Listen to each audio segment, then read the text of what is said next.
a little bit of your background and where you come from. So my name is Katchie Nzama. Grew up in Joburg. I've always traveled. I started traveling. I always traveled. I was born in Venda, but pretty much grew up in Joburg. Um, when I started working, I hated corporate. So I left that to start a travel blog with zero plan. Travel blogs were not very popular at the time, so I didn't even know how I was going to make a living out of it. But then, from my curiosity on the travel blog, it turned into a platform that works with community tourism across the continent. So I focus on small towns, the dumpies, the villages, and basically just connecting with young African people in different places and finding ways to inspire and just show them that there's an opportunity for tourism and receiving travelers in these small villages and dumpies. And yeah, 8 years later, Corona is here and my career is pretty much just, chilling. Corona has hit us all. Like, we have all been in a sense, in a state of shock, in a state of fear, not knowing where and what we're going to do. So I can relate. We can all relate, especially our women and our youth in this industry. We have lost so many jobs. There's many people that is in fear of what comes when this doesn't end, or but I would like to know, how did you get into tourism? Look, you have been a woman that has traveled, and I have secretly been following you, and I am in envy with where you've been, and it's been an incredible journey from my perspective. And I would like you to tell us, what is it that you do? How did you get involved? And just let us know that. I always loved traveling because of my grandparents. They introduced me to travel. So when I started working after high school, I was in events and marketing. I loved events and marketing because there was a bit of travel into that, in doing conferences in different parts of the country, the events, basically tourism events, but it was not enough. However, I don't have a degree and I don't know how I'm going to get into the tourism industry. So the idea behind Travel with Katchie was a platform that would rival Shortlift, in terms of providing information on places across the continent, on places around South Africa as a start, and affordable options, because that's one thing that we do not have. We don't have affordable travel options in terms of being shared. The options are there across the country, but we don't have a platform that shares that information. So the thinking behind the blog Travel with Katchie was just that. And that's how basically the brand, the solo wanderer, came about. And it's the biggest thing with tourism that I have found is that our tourism boards across the continent, they only think of African countries or African destinations in terms of a game drive or the beach, just maybe, but the game drives are the biggest selling point for everybody. And I just felt that was not enough, because I mean, there is no continent like Africa. There is no place like here. And I mean, having grown up in Joburg, I always tell people there is no city in the world that compares to Joburg, because Joburg is literally the only city in this continent where I have found that you can actually find a community from every single one of the 55 African countries in Joburg. So there's so much history, culture, heritage, so many points, and interesting facts about Africans, languages, our food, everything. There's so much to share that gets missed when we focus on just a safari. And the biggest problem with that becomes that foreign travelers will come in And because the conversation has not been started, they end up just going home with poverty porn. All they have is how to show Africans through hunger, poverty, and dirt. Because nobody actually told them, well, in South Africa, there's like 11 official languages, and these are our culture, and this is what we do, this is where we come from, this is what we are all about. So that's what I wanted. I wanted to bring some sense of humanity to Africans, but also get Africans involved in our tourism, because for the longest time across the continent, our tourism is run by Europeans or by our colonizers or by white people, however you want to look at it. Whereas we then just become the employees. But these are our stories. And that's how basically the brand grew. Yeah. Amazing. Look, I have followed you with your Cape to Cairo, and I would like you to share your experience with us. Just to take us through what you have experienced throughout that tour, and just to enlighten us about what there is, what there is out there, and what people are missing because our borders are closed. You know, when the lockdown started, I think you'll remember how the continent our numbers were very, very low across the continent. And some of us were actually banking on the idea of, okay, it's fine, our borders are going to be closed, but we will still have the continent. Therefore, we can just focus on marketing our destinations to each other, even though we can't have international travelers coming into the country.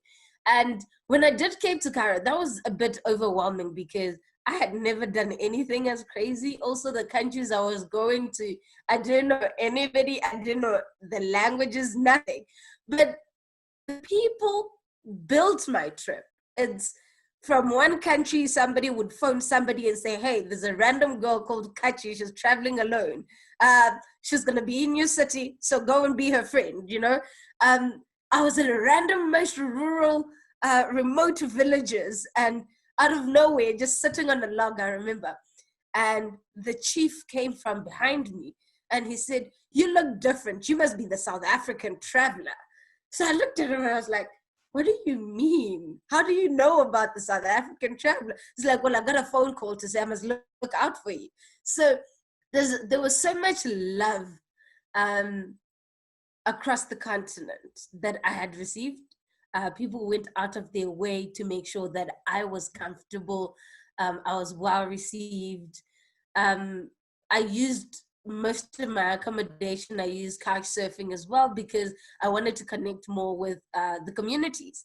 But the one thing that I actually realized was most of the things that I had read about the people in different parts and their cultures and their heritage,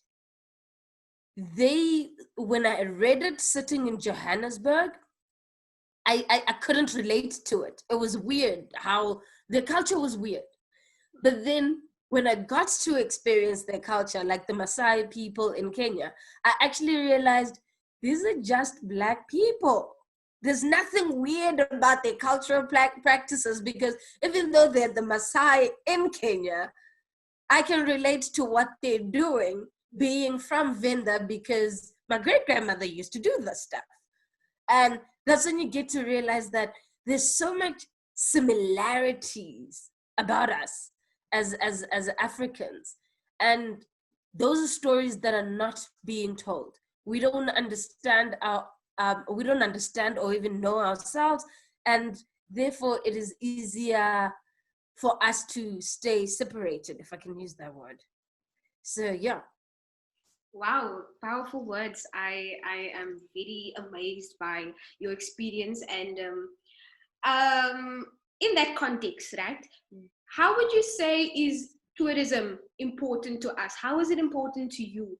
What do you think does tourism contribute to us in South Africa, even to you? Like you said, you've traveled throughout the world. You've met people in different communities with different cultures, different societies, different trades, and what do you think does tourism have to contribute to that? And what have you felt that you have gotten out of that experiences? You see, I think my most favorite thing focusing on community-based tourism is this part of tourism does not need a degree. It does not need you to be good at anything. It just needs you to know who you are. It just needs you to have conversations with your elders, learn your history, your culture, and your heritage. So we hear often how in Parliament when they speak about how tourism has the potential to create all these jobs, but nobody's willing to go to the places where those jobs are required, which is our dorpies and our villages, which leads to everybody then coming into the cities like Johannesburg, Cape Town, and Durban, because that's where opportunities are.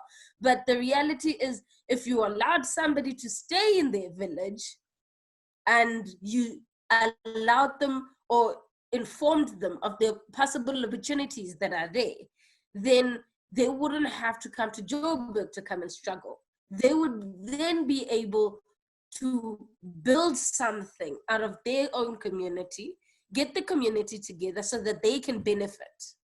And through community benefit, that means we're creating jobs. Therefore, we can now invite people and say, hey, come check out my village, come have a bride in my village, you know?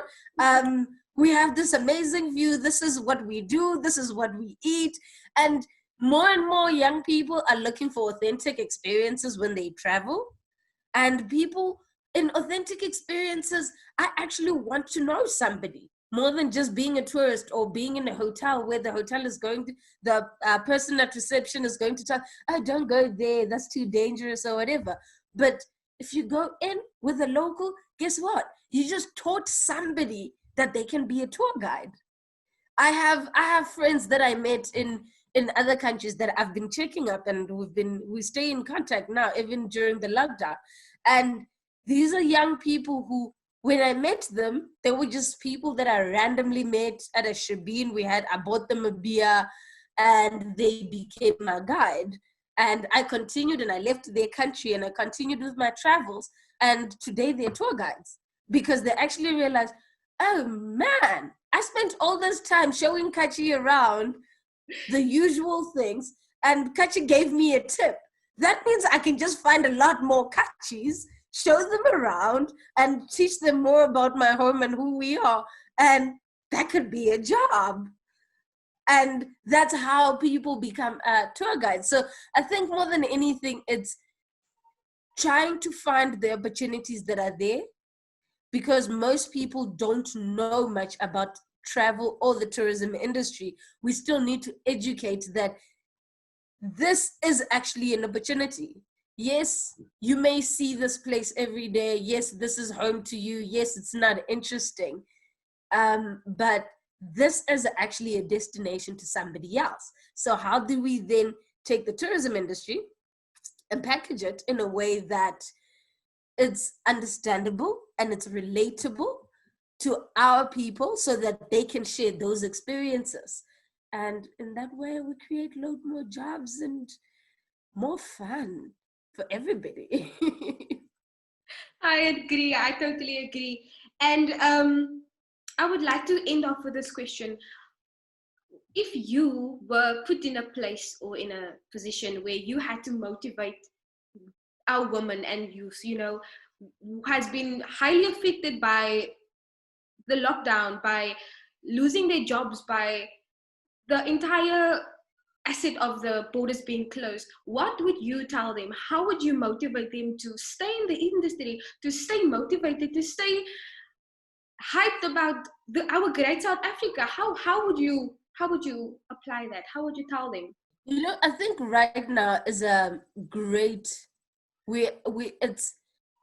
this is a great point that we are in, where we can now change the narrative, we can change the direction of South Africa tourism, in the sense that we can actually focus on domestic tourism.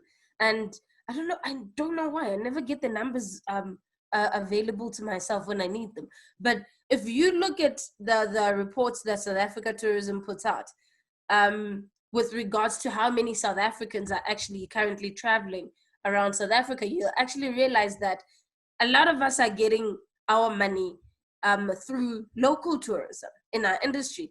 Yes, there is a part of the industry that depends on international travelers, but as a country, we have never ever focused on building our tourism for the domestic market.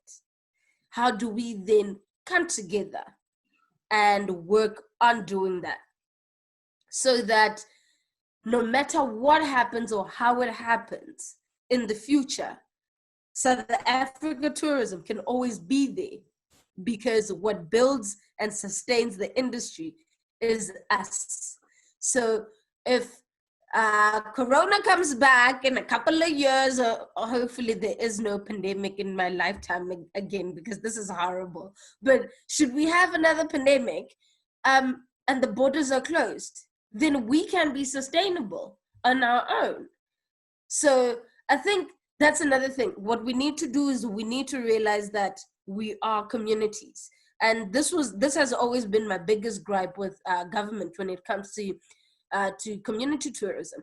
And what they do is they put establishments or stakeholders, tourism stakeholders in our communities, against each other as competitors to get chosen to go to these, what do you call these shows like Indaba and Meetings Africa, to be showcased there, and government will pay for it. But that actually does more harm for our tourism than anything, because what actually happens is we keep encouraging our stakeholders to be competitors, whereas they should actually be a community that works together, so that when travelers come into our community, they must scatter their money around with everybody, and every single person must benefit from whatever little money that traveler has. So this is a good time for us to come together and work together as a community in building South Africa tourism, focusing on the domestic market. Not that we are going to neglect the international market, but yeah, let's build something for us as South Africans. I don't know, I don't have the most encouraging of words after 4 months of lockdown. Actually, today I'm starting my 5th month of lockdown. So things are kind of looking bleak, and this is my most loved industry, so I'm not gonna give up that easily.